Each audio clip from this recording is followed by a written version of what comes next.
নমস্কার বন্ধুরা, আশা করছি তোমরা সকলে খুব ভালো আছো। তোমাদের ভালোবাসায় ও আশীর্বাদে আমিও কিন্তু খুব ভালো আছি।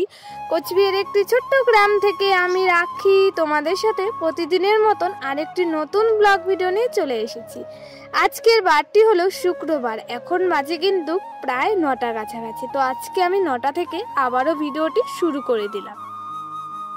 থেকে উঠেই যে একটা কাজ থাকে বিছানাটা তোলা, তার জন্য দেখো আমি এদিকে এখন বিছানাটা তুলে নিচ্ছি। এর মধ্যে কিন্তু আমার চা খাওয়া হয়েও গেছে। তো বিছানা তুলে বিছানাটা ভালো করে ঝাড় দিয়ে পরিষ্কার করে রেখে দিচ্ছি, তাহলেই কিন্তু বিছানার কাজ কমপ্লিট হয়ে যাবে। তারপর চলে এসেছি কলের পারে, আর চায়ের বাসনপত্র এদিকে আমার মাজা হয়ে গেছে, এখন আমি ধুয়ে নিচ্ছি। কাজের ফাঁকে ফাঁকে কিছু কথা তোমাদের সাথে শেয়ার করি। আমার যারা গুরুজন ব্যক্তিরা আছো তাদেরকে জানাই অনেক অনেক প্রণাম। আমার যারা সমবয়সীরা আছো তাদেরকে জানাই বুক ভরা ভালোবাসা আমার পাশে থাকার জন্য।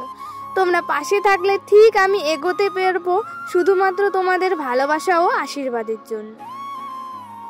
আমাদের সাথে কথা বলতে বলতে আমার ওইদিকে চায়ের বাসনপত্র ধোয়া হয়ে গেছে। তারপর আমি এখানে লাউয়ের চোকলা আর আলু কেটে ধুয়েও নিয়েছি। তো ধুয়ে নিয়ে গিয়েছিলাম রান্নাঘরে, আর এদিকে শুটকির চাটনিও কিন্তু হয়ে যাচ্ছে। তো আমি এদিকে এখন নাড়াচাড়া করে দিচ্ছি, আর শুটকির চাটনি খেতে কিন্তু দারুণ লাগে। তারপর আমি চলে এসেছি আবারও কলের পারে। তো ভাইস্তারা তো এখন স্কুল যাবে, স্কুলের কিন্তু সময় হয়ে গেছে। তো ওইদিকে কিন্তু বৌদিরা খাওয়াচ্ছে ভাইস্তাদেরকে, আর ওদের জামা কাপড়গুলো যে আছে সেগুলো আমি ধুয়ে রাখি। তো এখন বাজে কিন্তু 10:30টার কাছাকাছি। এখন যদি না ধুই জামা কাপড়গুলো তাহলে একদমই শুকোতে যাবে না, তার জন্য আমি এখানে ধুয়ে রেখে দিচ্ছি, তাহলে কিন্তু অনেকটাই কাজ কিন্তু এগিয়ে যাবে। আমার ওইদিকে জামা কাপড় ধোয়া কমপ্লিট হয়ে গেছে। তারপর আমি এক এক করে রোদ্রে মেলে দিচ্ছি। তোমরা সবাই যে আমাকে এত সুন্দর সুন্দর কমেন্ট করো, তোমাদের কমেন্ট পড়তে আমার খুব ভালো লাগে। তাছাড়া আমার ভিডিও বানাতে আরো বেশি হয় আগ্রহী হতে। তোমরা যদি পাশে থাকো তাহলে আমি আরো তাড়াতাড়ি এগোতে পারবো। অনেকেই আমার ভিডিও দেখে, জানি না কারা কারা ফুল ওয়াচ করে দেয়, আর এর মধ্যেও কিন্তু আমার সাবস্ক্রাইবারও কেটে নিচ্ছে। তো বন্ধুরা, আমি কিন্তু অনেক কষ্ট করে ভিডিও বানাই, আর আমরা যারা সোশ্যাল মিডিয়া কাজ করি তারা জানি যে ইউটিউবে কাজ করতে কত কষ্ট হয়। তো তাদেরকে একটা কথাই বলতে চাই, প্লিজ তোমরা সাবস্ক্রাইবার কেটে নিও না, আমরা তো অনেক কষ্ট করে ভিডিও বানাই। হাত থেকে চলে এসেছি রুমে, এখন বাজে কিন্তু 12টা। এর মধ্যে কিন্তু খাওয়া দাওয়া হয়ে গেছে। তোমাদের সাথে একবারে আবারও পরে কথা হচ্ছে। এখন বাজে প্রায় 2:30টার কাছাকাছি। তো এইমাত্র চলে এসেছি ছাদে এসে কিছুক্ষণ রোদ তাপিয়ে এখন যাচ্ছি ঘরের দিকে। তো চলো বন্ধুরা, তোমাদের সাথে একবারে আবারও কথা হচ্ছে বিকেলবেলা। শুভ বিকেল বন্ধুরা, এখন বাজে কিন্তু ঠিক বিকেল 4টার কাছাকাছি, আর আমাদের এদিকে সবারই কিন্তু খাওয়া দাওয়া কমপ্লিট হয়ে গেছে। এখন বিকেলবেলা আমি ঘরটা ছাদ দিয়ে রেখে দিচ্ছি। আমাদের সবারই একটা লাইক অনেক গুরুত্বপূর্ণ, আমার যে আরো বন্ধুরা আছে তাদের কাছে পৌঁছে যাবে।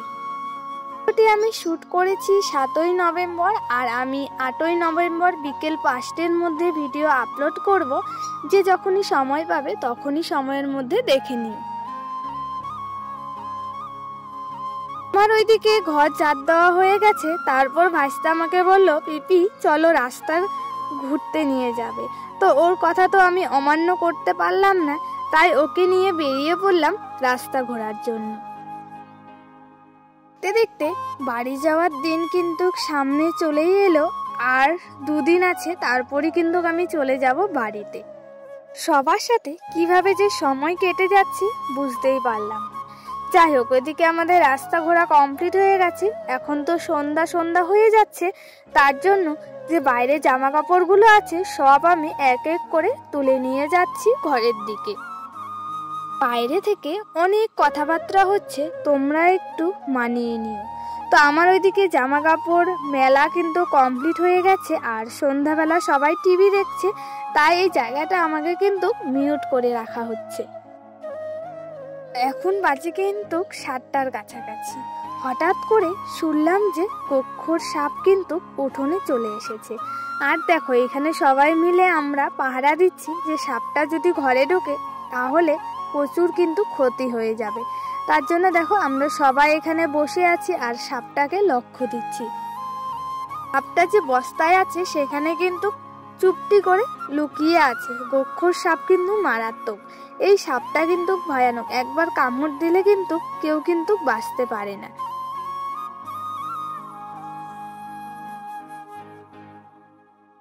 গোখর সাপটা কিন্তু প্রচন্ড বিষ, একবার কামড় দিলে কিন্তু মানুষ বাঁচবেই না। তার জন্য আমাদেরকে সামনে একদমই যেতে বারণ করেছে।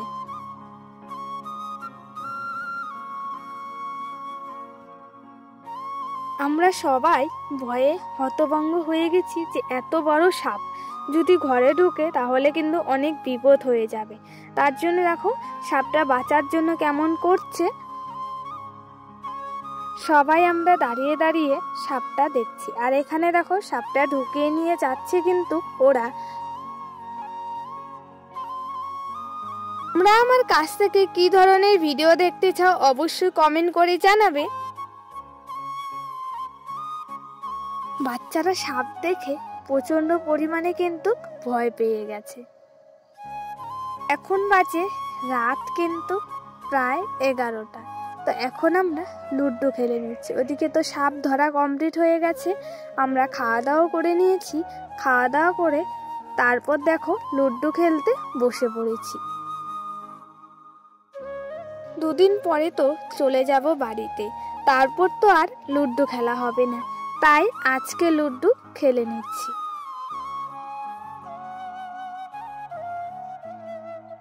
সবার সাথে লুডো খেলতে কিন্তু খুবই ভালো লাগছে। আমাদের ওইদিকে লুডো খেলা কমপ্লিট হয়ে গেছে। তো এখন ঘড়ির কাঁটায় বাজে কিন্তু 12টা। তো এইমাত্র ফ্রেশ ট্রেশ হয়ে আবার তোমাদের সামনে চলে আসলাম। তো আজকের ভিডিওটা কেমন লাগলো অবশ্যই কমেন্ট করে জানিও। ভালো লাগলে অবশ্যই তোমরা লাইক কমেন্ট শেয়ার সাবস্ক্রাইব করে দেবে। তো আজকের জন্য এইটুকুই। সবাই ভালো থেকো, সুস্থ থেকো। তোমাদের সাথে নতুন ব্লগ ভিডিও দেওয়ার চেষ্টা করব। টাটা বন্ধুরা।